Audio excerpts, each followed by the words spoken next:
Good morning. In this week's Parshat Mishpatim, the Torah starts with the following instruction from Hashem to Moshe. Ve'ele hamishpatim asher tasim lifneihem. These are the laws that you must place in front of them, that you must place in front of the Jewish people. And Rashi points out it's an intriguing word that the Torah uses here.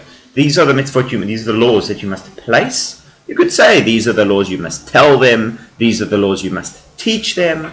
Why does Hashem use the word tasim to place the laws? And Rashi says that's because Moshe might think it's enough to teach them the laws once or twice or three times until they know them, and that he wouldn't have to go to the effort of explaining every point and helping them to understand the laws as long as they know the laws. Hashem says, on the contrary, that is not sufficient. I don't want you just to tell them the laws. I don't even want you to teach them the laws. I want you to place these laws in front of them. So clearly, he uses the analogy like a Shalhana Rook, like a prepared table, like a fully set table where all you have to do is sit and eat. The laws should be so clear to them that it's all prepared and all they need to do is partake of it. They already know and understand exactly what and why they're doing. And Rabbi Moshe Feinstein asked the question, why should this be so important? Why is it such a big deal that the people should really understand? Let them do it. Let them know what to do and do it. If what we're looking for is compliance, then have that compliance. And he says no. That this shows us that what Hashem is looking for in the mitzvot is not simply compliance. Hashem is not simply trying to teach us what to do and that's it.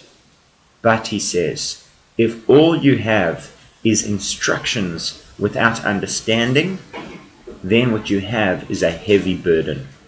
Then what you will end up with feeling that the mitzvot are a big burden or something difficult or a massive schlep, something exhausting and unpleasant. And that's not how the mitzvot are supposed to be. He says we're supposed to understand the greatness of the mitzvot. Have some understanding. The mitzvot are infinite. We can never have a full understanding of them. We can never understand the true depths and plumb the ultimate lesson and benefit of each mitzvah. But we should try as much as possible. And the teacher should try. Moshe should try. And the Moshes in every generation should try not just to instruct, not just to command, but to give to facilitate an understanding and a depth of why we're doing it. And when you start to understand the why of the mitzvot, Rabbi Moshe Feinstein says you will be filled with an enthusiasm, with a light, with an energy, with an understanding that this is life itself, that this is something wonderful, that this is something that you want to be a part of, that you want to partake of. And in fact, he says, somebody who knows a great deal of information is not a Talmid Chacham, is not a Torah scholar.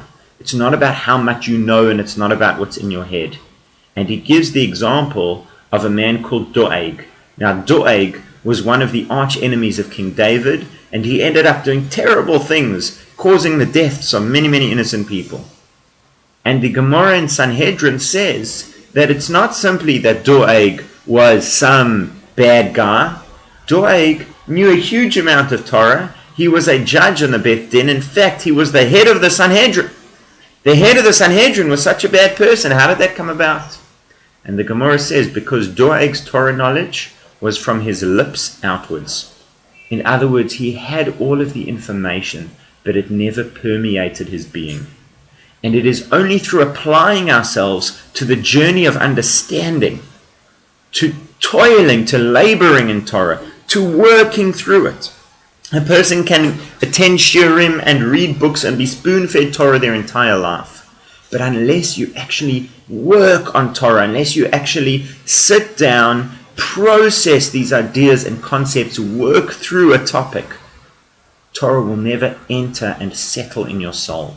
And it's only when it enters into you and it becomes a part of you that it has the power to change and to inspire. And that's what Moshe's instruction is from Hashem. Hashem says, I don't want you to convey the information. That they will be knowledgeable bad people. Knowledgeable unholy people.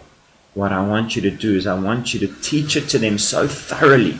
I want them to understand it so deeply that it will become a part of them, that they will identify with it, and that they will live it.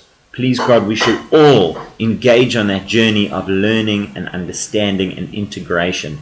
Have a wonderful Shabbos.